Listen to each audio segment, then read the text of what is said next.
Ja, goeie. Dit keer zullen we het hebben over de nieuwste bundel van Siets Wiersma, 20 leefdes en Saudade.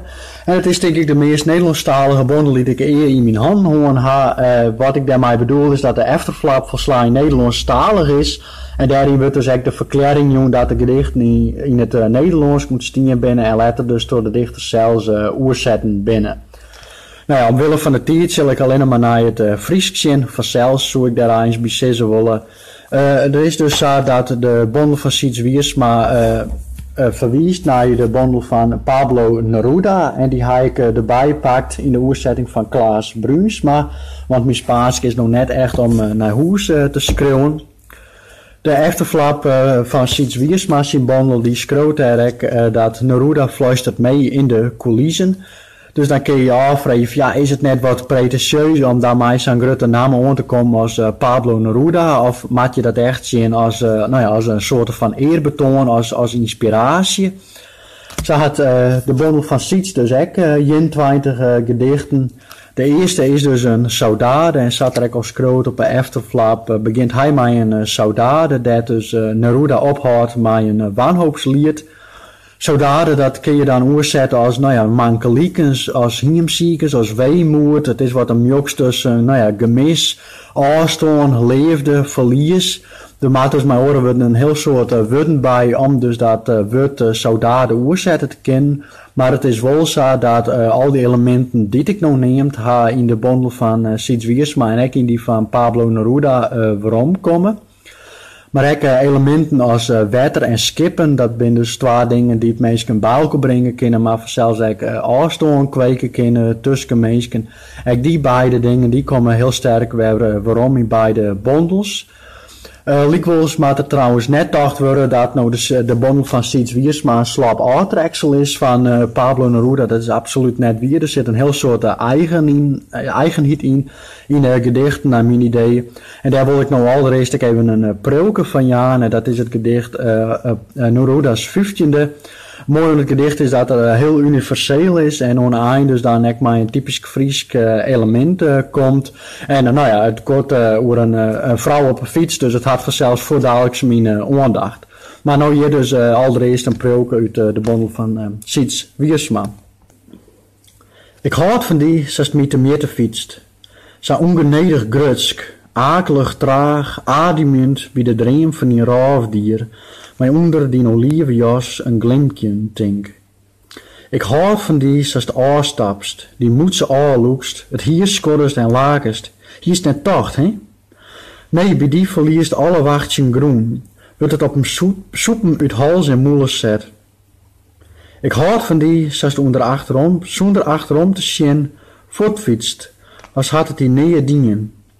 Ik, een hele bekende wie van waar de namen, dwaande best te betinken, wat maar sma of stra.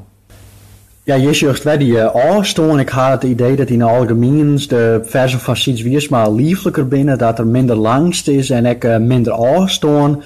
Dus om zo te zeggen is het object van de leefde meer aanwezig bij Wiersma. Om daarvoor even een voorbeeld van te jaren hoe ik het gedicht Aartje voorlezen. Wanneer je een vrouwjesnaam in de titel zien komen, dan denk je zelfs wel gauw aan Sipke de Skifvaart, maar dat is flauwekul, want we hadden hier net iets minder als Siets Wiersma.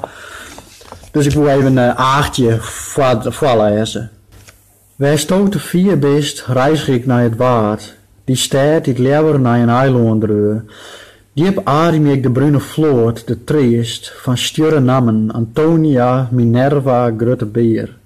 Maar Aartje is de teerste, vreegt me, om te verjitten. Mandje te moas, traag, begint te wieken, een sigaret, de mist. Van onder zeilheid nog in elke taast. Dit is die vrouw dus, in blauwe boksen, maar deze vrouwje giest door slietske plechten, kalevaters op hout en stiel de wjeskin van het wetter op een zwudden. Ik lid die, verslag mijn toos die wrakke gloppen, om die skip, drinkt mijn bitter achter sloesdwarren. Ja, ik weet de dichter je nou zelfs de aanstoon en dan de tredde stroof, giet het nou de ik-persoon of hoe Aartje. Als jou het weet, maar jou het zeggen. Ik sluit nou eerst al met de woorden dat de Pablo Neruda duidelijk door de regels van Siets Wiersma heen ademt.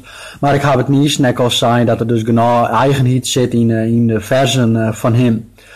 Het is mooi dat hij weer begonnen is te dichten of eens te publiceren, moet ik zeggen, want verleden hier is Raffelwerk uitkomen. Het is gewoon zo dat de poëzie van Siets Wiersma ook zo de moeite waard is. En daar word ik nou even in de laatste prulken van Jan als bewijzen van afsluiter.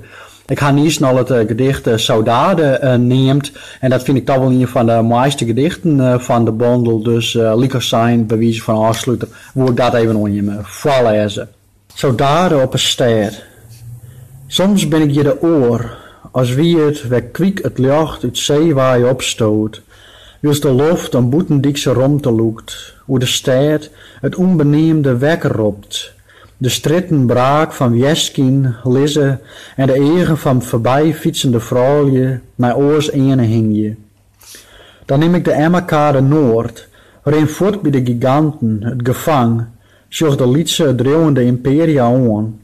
Zelfs Alma Tadema wie waarom kwam, als zulks doe op het eerste beeldje hier. De grut curator aan het eind van de tijd bedeelt der mol en molke. Nog dieper in de romten van een wiek bestiert een weerslag onder, achter mij. Daar deel ik mij de schilders het geliek van dom waai dichter te wijzen voor een ene saudade op een stad. Het om een nochte uit spiegelglazen, want het is het nooit wat weenskdom skinken. Daarin ik de Emmerkade Zuid, het paard waarom. Er binnen meesten bij het soort om die van sirenen om vast te binden. Het is maar een kanaal, men kan de wien net vielen wollen, het skip een hoesliedje litten. En moi trouw de skyline te meten, maar de koppen krieten.